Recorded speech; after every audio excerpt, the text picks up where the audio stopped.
Hello guys, আসসালামু আলাইকুম। Welcome back to my another blog. আমি সাফায়েত হাদি, আর আজকে আমরা যাব দিয়াবাড়ি মেট্রো স্টেশনের পাশে মেলায়।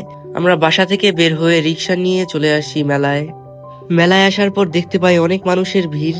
আমি বেশ অনেকদিন পরে এই নৌকার রাইডটা দেখতে পাই, আর এটাই কিন্তু আমি উঠতে চাই, কিন্তু খালামণি উঠবে না। তো আমি একা উঠে আর মজা পাবো না, এই কারণে আমি আর উঠিনি। আমার ঠান্ডা লাগার কারণে ভয়েসটা বাজে হয়ে গিয়েছে, তো এই কারণে দুঃখিত। তারপরে আমরা চলে যাই মেলার ভিতরে, আর এখানে কিন্তু অনেক অ্যাক্টিভিটিস ছিল। আমাদের ঘুরতে ঘুরতে চোখ যায় এই বেলুন শুটিং এর দিকে, আর আমি আর খালামণি অনেকগুলো বেলুন শুটিং করি।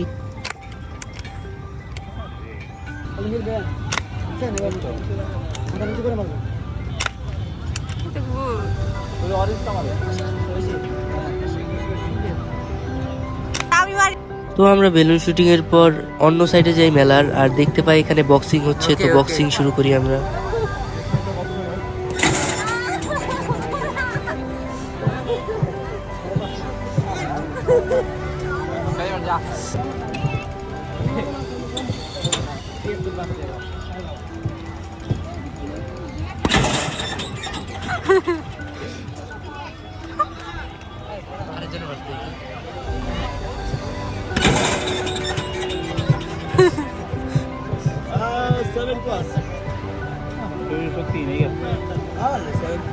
এখন কিন্তু সন্ধ্যা হয়ে গিয়েছে, আর আমাদের কিন্তু ক্ষুধাও লেগেছে, এই কারণে আমরা একটু খাবারের স্টলের দিকে যাই।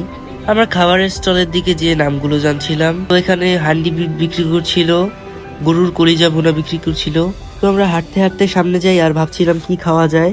এখানে অনেক ধরনের সি ফুড বিক্রি করা হচ্ছিল, আর আমরা একটু সামনে যেয়ে দেখতে পাই সোডা বিক্রি করছে। তো আমরা এই পাশ থেকে কিছু না খেয়ে অন্য পাশে যাই। আমি খেতে চাই সাব স্যান্ডউইচ, এজন্য একটা সাব স্যান্ডউইচ অর্ডার দেই।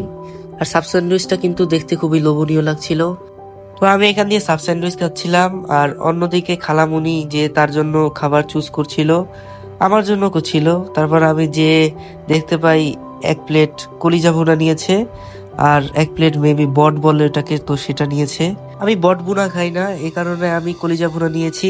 এখানে বট ভুনা আর কলিজা ভুনার সাথে খাওয়ার জন্য আমরা নিয়েছিলাম চিতই পিঠা আর চিরুটি পিঠা। তাছাড়া এখানে অনেক কিছুই খাবারের ছিল, চাপটি ছিল, ভর্তা ছিল অনেক রকমের। আর এখানে চিরুটি পিঠাটা বানানো দেখতে কিন্তু আমার খুবই ভালো লাগছিল, খুবই আকর্ষণীয় একটা জিনিস। আমাদের অর্ডার করা খাবারগুলো বানানো শেষ, এখন সময় খাবার। আর খেয়ে কিন্তু খুবই ভালো লেগেছে আমার কাছে।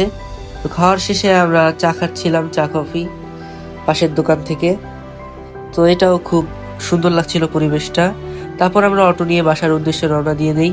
আজকের ব্লগটি এ পর্যন্তই, দেখা হবে অন্য কোনো ব্লগে। ততক্ষণ পর্যন্ত আমার ইউটিউব চ্যানেলটিকে সাবস্ক্রাইব করে আমার পাশেই থাকুন। লাইক কমেন্ট করতে ভুলবেন না। Thank you for watching this video.